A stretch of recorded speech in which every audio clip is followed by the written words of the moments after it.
This is a factory.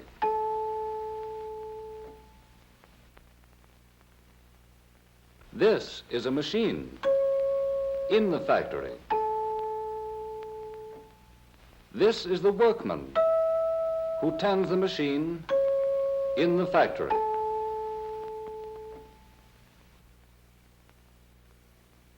And this is what the workman makes on his machine in the factory.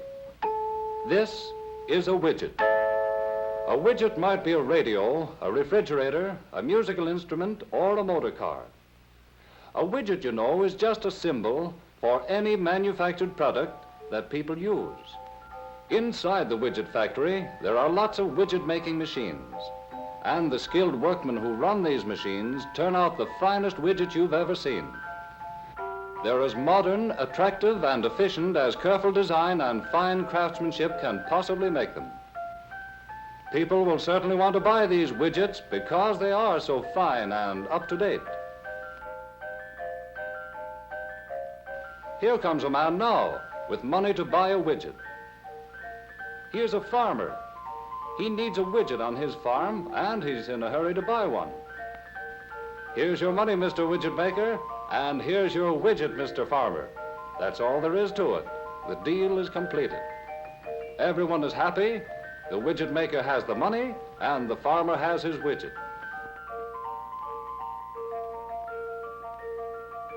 And here comes another man who wants to buy a widget. This man is a coal miner, and he's bringing his money with him. He wants his new widget right away, too. These certainly must be good widgets, because there is such a widespread demand for them. Everyone seems to need a widget. For instance, this man is a steel manufacturer. Apparently, he can use a widget. And here's a lumberman, too. They all want widgets. Business is certainly good. These people are customers because they are willing to trade money for widgets. And all the customers take their widgets home to all parts of the country. Look at all that money the widget builder has taken in from the sale of his widgets. But now that the builder has the money, he has to pay out a large part of it to the workmen in the factory. That's all right, though, because these workmen need the money to buy food and clothing and to pay the rent.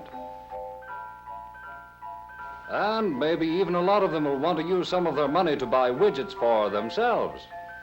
But since so many widgets have been made and sold, the widget builder is running out of raw materials to make into more widgets. So out here where the raw materials come in, he buys cotton. This widget factory uses a lot of cotton. And what do you know? It's our farmer friend back again. The farmer wants to sell his cotton to the widget maker. Well, turnabout is fair play, and now the widget maker has more raw material. And the farmer has his money back again, in addition to the widget he already bought.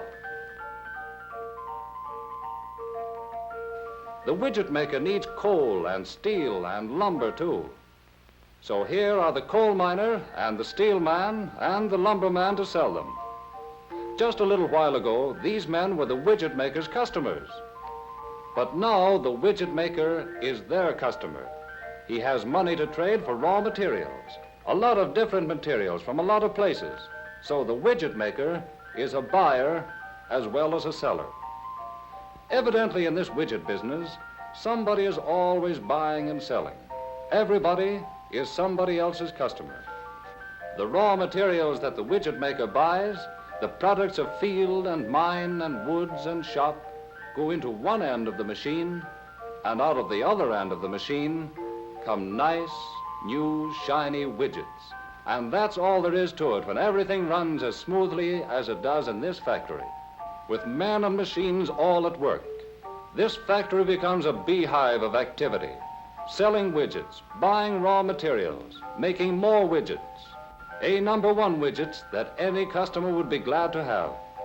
And while widgets are being bought and sold at one end of the factory, raw materials are being sold and bought at the other end. So, with everything humming along smoothly and everyone working for somebody else, money seems to travel round and round in this widget business. Maybe that's true in other lines of business, too. Don't you think so?